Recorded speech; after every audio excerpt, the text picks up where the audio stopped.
अधिपती नाहीच आला तर? असं या जन्मात तरी होणार नाही बाबा. तुला वाटतं ना असं? मला खात्री आहे. पण अक्षरा, तू त्या भुवनेश्वरीला ओळखत नाहीस. बाबा मला अधिपतींशी संसार करायचा आहे. त्यासाठी भुवनेश्वरी मॅडमना ओळखण्याची काय गरज आहे? अक्षरा, ती तुमचा संसार मोडण्याचा पुन्हा पुन्हा प्रयत्न करत राहणार. करू देत. संसार माझा आहे बाबा. माझ्या मर्जीशिवाय नाही मोडू शकत त्या. आणि माझा संसार मी कधीच नाही मोडू देणार. अक्षरा, तू आठव, आजपर्यंत प्रत्येक वेळेला तुला घराच्या बाहेर काढण्यात ती यशस्वी झाली. पण आता मी माझ्या मर्जीनं घराबाहेर पडले बाबा. आणि ती चूक झाली. खरं तर ही चूक मी पुन्हा कधी करणार नाही. पण मग आता नक्की तुझ्या डोक्यात काय आहे? काहीच नाही. मी योग्य वेळ येण्याची वाट बघते बाबा. आणि ती वेळ आली, अधिपतींनी मला घरी बोलवलं की मगच मी घरी परत येईन. बाबा ऐका, तुम्ही माझ्यावर विश्वास ठेवा. अक्षरा, तुझ्यावर विश्वास आहेच माझा, पण त्यापेक्षा जास्त माझा त्या बाईच्या दुष्टपणावर, तिच्या नीच डोक्यावरती विश्वास आहे. ती गप्प नाही बसणार. त्याची काळजी नका करू बाबा. आतापर्यंत प्रत्येक वेळेला तिने काय केलंय अक्षरा?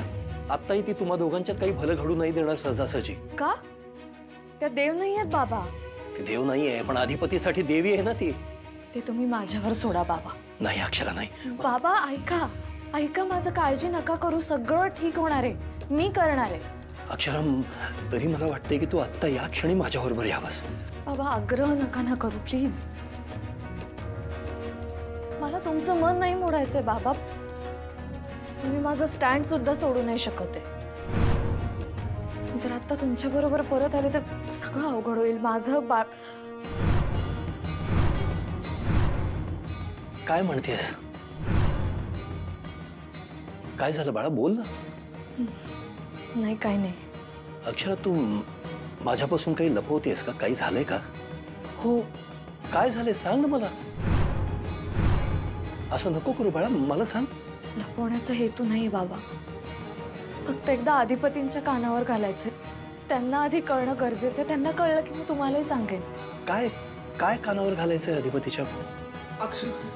थांब थांब थांब थांब. ऐका ऐका बाबा, काळजी करू नका. काळजीचं काही नाही. मला घरी यायचंय, फक्त आज नाही.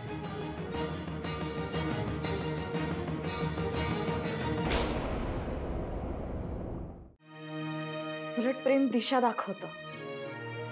आणि मला माहितीये माझं प्रेम कधीच घात नाही करणार.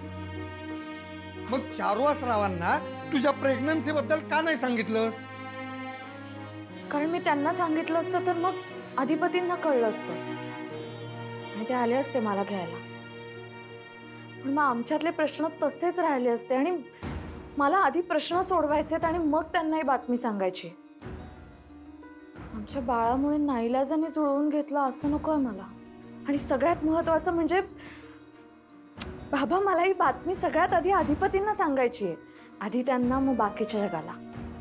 अगं पण सगळ्या जगापासून किती दिवस लपून राहणार आहे ही बातमी?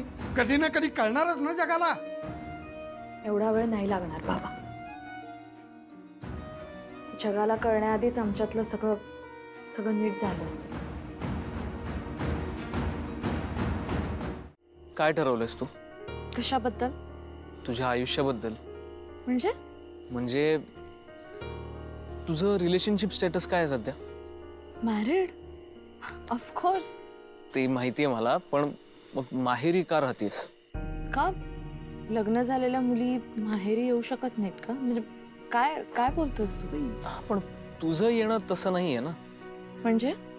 म्हणजे तू माहेरी माहेरपणाला नाही आलीस. आय एम सॉरी टू से, पण तुला तुझ्या त्या घरातून बाहेर काढलंय, हो ना? असं काही नाही झालंय. के काकांची शपथ? शपथ वगैरे काय? तू अक्ष, मित्र म्हणून एक सांगू? बोलू का? नको. हा विषय कुठे चाललाय ते कळतंय मला. अगं पण तो टाळून सुटणार आहे का? मला टाळायचा नाहीच आहे विषय. मला सोडायचाही नाहीये, मला सोडवायचा आहे. कसा सोडवणार आहेस? आणि तू अक्षरा, एकही गोष्ट तुझ्या मनासारखी झालेली नाही. असं कसं म्हणतोस तू? मी असं म्हणतोय कारण खूप फॅक्टर्स आहेत त्यात. शिक्षण आहे, मॅनर्स आहेत. अक्ष, तुला एका उच्च शिक्षित मुलाशी लग्न करायचं होतं. तो अधिपती ना उच्च शिक्षित आहे ना त्याला मॅनर्स आहेत. अक्ष, तुझ्या आयुष्यातले खूप प्रेशियस इयर्स तू वाया घालवतेस यार. तुला मूव्ह ऑन झालंच पाहिजे आता. ती माणसं अजिबात तुझ्या पात्रतेची नाही आहेत. शिक्षण असो किंवा मॅनर्स असो, सगळ्याच गोष्टीत ती लोक फेल आहेत. अक्ष, म्हणून अशा वेळी तुला मूव्ह ऑन झालंच पाहिजे. आता तू तुझ्या आयुष्याचा आणि तुझ्या बाळाच्या आयुष्याचा विचार कर. फक्त मूव्ह ऑन होत नाहीयेस. मूव्ह ऑन म्हणजे काय? म्हणजे काय करायचं मी? मागचं मागे ठेव आणि पुढे बघ. म्हणजे म्हणजे तुझा नवरा तुझा पास्ट आहे आणि तुझं फ्युचर तुझ्या समोर उभं आहे. अक्षरा, प्लीज जागी हो. मी जागीच होते. बाबा बोलले तुझ्याशी काही? कशाबद्दल? आपल्याबद्दल. आपल्याबद्दल काय? अक्षय बघ, मला माहिती आहे तुझ्यासारख्या मुलीसाठी हे खूप कठीण आहे, पण अक्षर तुला मूव्ह ऑन झालं पाहिजे आता. माझ्यासारख्या मुली म्हणजे काय काय म्हणतोस तू? हेच की सगळं नव्यानं सुरू करणं. सगळ्याचा म्हणजे? सगळ्याचं म्हणजे एका नात्यातून बाहेर पडणं आणि दुसऱ्या नात्याचा विचार करणं. अक्षर, हे बघ, कोणाबद्दलही वाईट बोलणं, कोणावर टीका करणं हा तुझा स्वभावच नाहीये. उलट सगळ्या गोष्टी गोड मानून घेणं हा तुझा स्वभाव आहे. आणि अधिपतीच्या अगेन्स्ट काही नाहीये. तो कदाचित माणूस म्हणून चांगला असेलही जगात. आहेतच.